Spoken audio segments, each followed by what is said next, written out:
Hello बच्चों, आज के इस लेक्चर में हम स्टार्ट करेंगे कि मोशन ऑफ द कार जो होगा, किसी भी सर्कुलर मोशन जो होगा किसी कार का लेवल रोड पर, तो उसके लिए क्या मैक्सिमम स्पीड होनी चाहिए।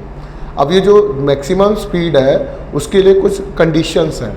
जब भी आप किसी लेवल रोड पे टर्न ले रहे होते हैं, ठीक है ना, कर्व पर जब भी टर्न लेंगे तो टायर और रोड के बीच में क्या ज़रूरत पड़ती है, दैट इज़ कॉल्ड फ्रिक्शन की ज़रूरत पड़ती है। तो कर्व लेते टाइम जब आप जिस टाइम भी कर्व लेंगे, मतलब लेवल रोड है, नॉट बैंक रोड, जब भी आपने लेटर सपोज यू टर्न लिया और किसी भी लेवल रोड पे आपने गाड़ी को टर्न किया तो टायर और रोड के बीच में किसकी ज़रूरत पड़ेगी, रिक्वायरमेंट किसकी होगी, दैट इज़ कॉल्ड फ्रिक्शन की होगी। तो उस कर्व लेते टाइम जिस टाइम फ्रिक्शन की ज़रूरत है तो उस टाइम उसको बैलेंस करने के लिए किसकी ज़रूरत पड़ेगी, that is called centripetal force की ज़रूरत पड़ेगी। Centripetal force that is mv²/r।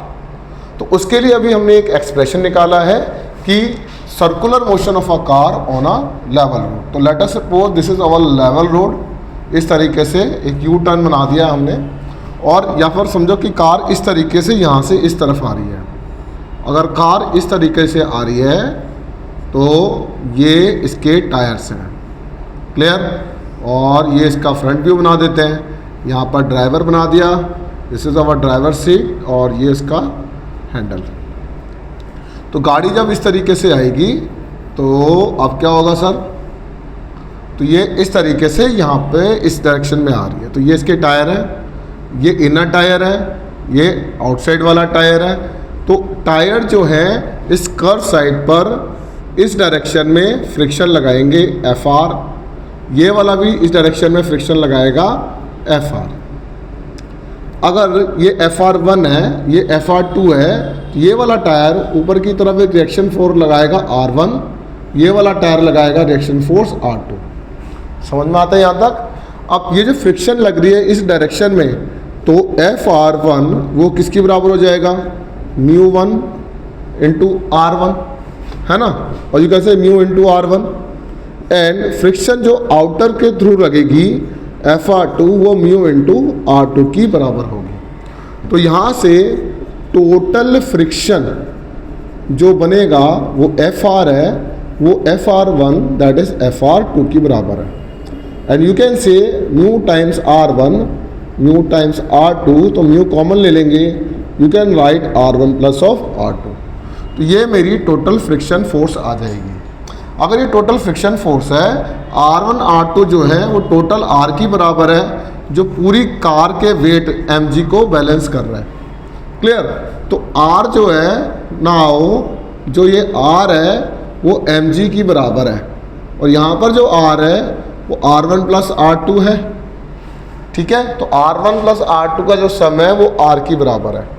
तो वी कैन से μ इंटू R हो जाएगा।